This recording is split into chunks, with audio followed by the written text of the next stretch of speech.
热血检察官化身双面间谍，让恶势力互相内斗。西柚来到赵议员家中，直言他要除掉金部长，随后将金部长要求他秘密调查半岛银行的事告诉了赵议员，表明他想要站在赵议员这边。赵议员撕毁了文件，承诺会补偿西柚，不论是升职或是其他，但西柚什么都不需要。他觉得这不是背叛，只是守住了自己的信念而已。赵议员吩咐秘书盯紧金部长，他也察觉出西柚很危险，让女秘书好好调查一番。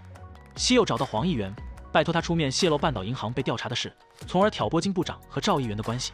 随后找到韩美，又担心抓捕金部长的事会让韩美受伤，但韩美早就猜到了，让西柚承诺一定要彻底解决此事。金部长让江振盯紧西柚，担心西柚只要开始就刹不住车，承诺江振办好这件事就会救出他的父亲。西柚将金部长妻儿经营的 JQ 建设所做的不法勾当的证据交给瑰丽。女秘书调查了西柚，赵议员惊讶当初儿子身亡的目击者竟就是西柚父亲，以为西柚当两面派，利用自己除掉金部长都是为了全厅长可以上位。韩美受西柚嘱托，以黄议员的名义曝光了半岛银行被调查的事。赵议员得知此事，找到西柚，决定帮助他除掉金部长。西柚说要想尽快解决，就需要女秘书的帮助。西柚来到监狱，找到张日贤，承诺他和自己交易就会帮他减刑，并说自己现在是赵议员的人，并且收到他的指示要除掉金部长。张日贤不敢相信，连自己都没能攀上赵议员，西柚竟可以办到，让他证明给自己看。随后西柚叫出了女秘书，张日贤这才说出了 JQ 建设的腐败内幕，叮嘱西柚记住他的约定，要帮他减刑。西柚将录音交给女秘书，这就是赵议员对付金部长的底牌。女秘书询问是否需要告知赵议员帮张日贤减刑的事，西柚说既然约定了，就帮他减去1个月的刑期吧。李准基复活重生，运筹帷幄，将敌人玩弄于股掌。江振派去的人拍下了西柚和女秘书面见张日贤的照片。西柚将收集到的证据交给金部长，金部长很满意西柚的能力，邀请他晚上一起吃饭。保镖告知西雅 ，JQ 建设在半岛银行贷款，买下了天下集团5%的股份。这样一来，蒲某持有的股份就更多了，甚至可能取代他们兄妹的经营权。金部长亲自开车带西柚来到偏远的饭店，说赵议员很看好西柚，特意叮嘱要带着他一同前去。西柚疑惑自己难不成卷进赵议员和金部长的计策中了吗？西柚坐在这里左右为难，回答问题也要衡量半天。好不容易结束后，女秘书叫住了西柚。赵议员很好奇他和金部长都在场的情况，西柚会是什么反应，也是为了考验他的能力。西柚将录音交给瑰丽，瑰丽调查后发现规模比想象中更大， JQ 建设很有可能会倒。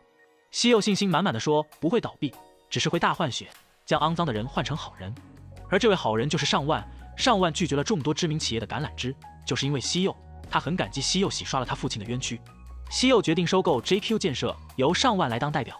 赵议员清楚金部长下台， JQ 建设也会随之倒闭，让蒲某负责收购它。但蒲某担心 JQ 建设被查，他这里也会有麻烦，因为金部长曾是赵议员的人，所以帮他儿子非法贷款了，因为很难找到握着大量天下集团股份的人。赵议员没想到事情竟波及到了自己，十分愤怒。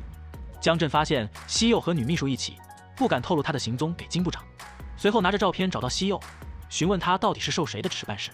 西柚就是故意让江振发现的，说金部长除掉了张日贤，还想对他下手。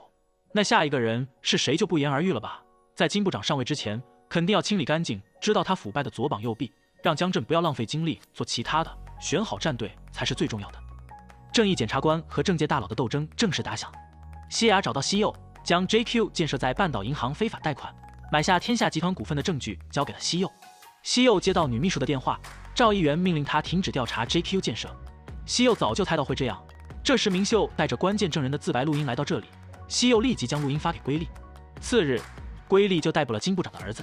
秘书向赵议员汇报，东部地检以非法贷款和贪污购房款的名义逮捕了金部长的儿子。厅长担心瑰丽他们会有危险，毕竟蒲某可是黑帮大佬。西柚早就想到了，提前就让怜惜暗中保护瑰丽和盛赫。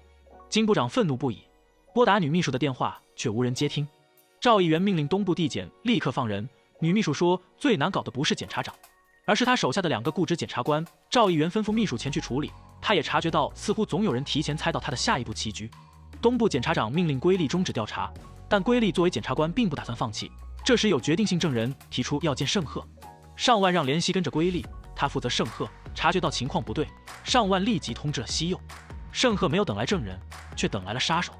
赵议员面见金部长，决定让他来做下一任检察总长，还会解决他儿子的事，让他做好选择，不要一味越线。